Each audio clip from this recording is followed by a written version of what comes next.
Okay, more questions. Question number 1. I got married. My wedding was like super fast. We decided a week before we got married that we were going to get married. It was kind of like, wouldn't it be hilarious if we got married? And he was like, yeah. And then one night, I came home from work and I was like, so do you want to get married tonight? And he was like, yeah. So we were still living in Las Vegas at the time. So we went down to the courthouse and got our marriage license. And then we went to this little chapel, the same chapel where Nikki Hilton got married. And they asked us if we had any sort of like religious preference or anything for the ceremony. We were like, no. And then the priest, or whatever the fuck he was, told us to start our engines, and we exchanged some bullshit vows that neither of us wrote or anything like that. I was wearing a pair of holey jeans. They had holes in the knees, both the knees, and then slits under both the butt cheeks. So my butt cheeks were hanging out. I was wearing a black tank top. And then Derek was wearing a corduroy jacket with a felt flower sewn onto it, and some raggedy old jeans he tailored himself. We exchanged our vows, and we kissed, and then we went grocery shopping. That was my wedding. It was no big deal. Question number 2. I'm not herpes. I just have it. It's not a big deal. I can't fucking say this enough. Herpes is not a big deal. It's a fucking skin disorder. And granted, nobody wants it. But it happens. So, it's really easy to not let it consume me, because I feel like the stigma attached to herpes is far worse than the actual herpes itself. But basically what it boils down to is like, it's basically just like a skin disorder that gives you occasional blisters on your skin. And granted, it's very contagious. But I mean, I also have another skin disease. It's on my cheeks and on my arms and stuff, and it makes me all rosy. But I'm not like obsessing over that. It's just it's the stigma, and I understand it's hard to get over, especially when you're trying to be sexually active or whatever, and you have herpes, and you're like, I really want to have sex with you, but P.S. I have herpes, and people are just like, it's not a big deal. It's really not a big deal.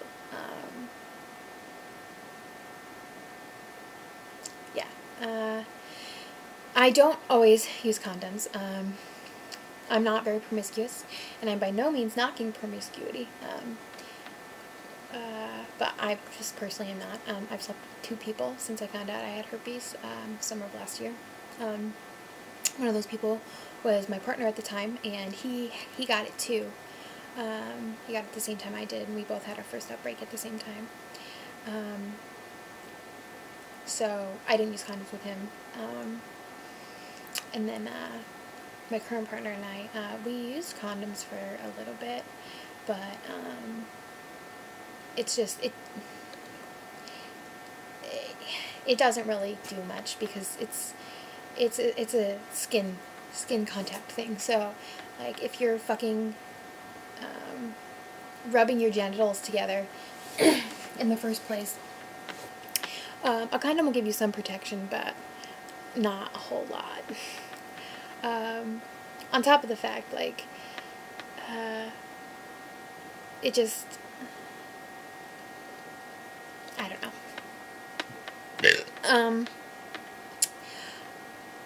I try to make it a point to be very cautious about it, be very aware of like my body and what it's doing, and when I'm feeling sensations where, and everything like that.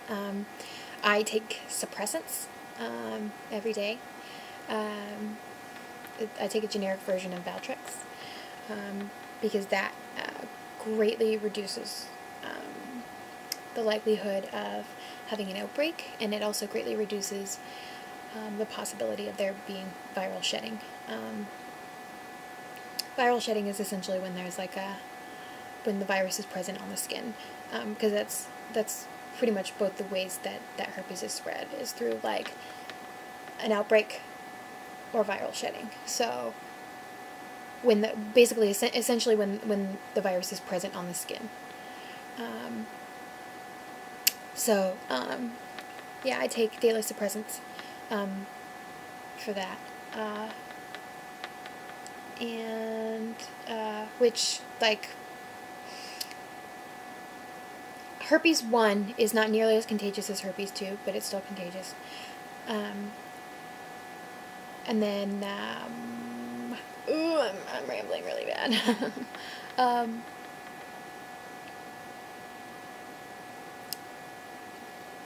Oh, yeah, suppressants just greatly reduce that. Like, they bring it down to like something like 3% for women.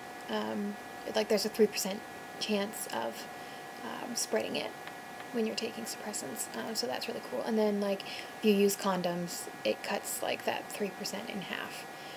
So there's essentially like a 1.5–2% chance of spreading it when you're taking precautions and being careful. So that's what I'm doing, because I don't want my daddy to get herpes, and I don't think he wants herpes either. Question number 3.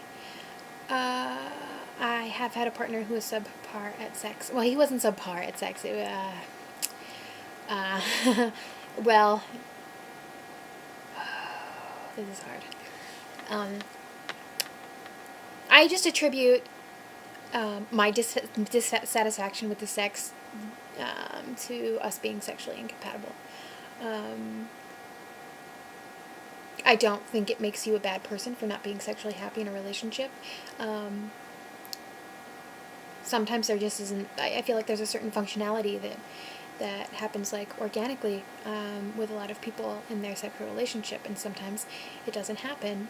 And sometimes, like, there are things that you can do to like kind of try to spark it or put a flame under its ass, but usually, like, if it's not there, it's not there. And this is something that I had to sort of figure out on my own. And yeah, my last relationship, the sex was not good. And he had some issues that he kind of refused to acknowledge. And I just wasn't entirely comfortable and open with him. We still had sex, but I definitely wasn't happy with it. And I communicated that with him. And I felt like an asshole. But what can you do? I don't think it makes you a bad person at all. I would say if, like, you're not communicating, though, maybe you could talk with him, maybe give him some pointers. I wouldn't automatically go on and say, like, hey, you're bad at sex.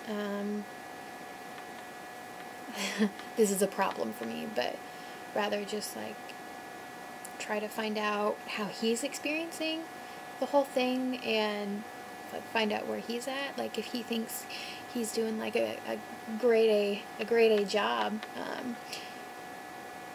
you might want to, in the nicest way possible, just kind of let him know like what your issues are, where you're at, what you're feeling, what you're experiencing.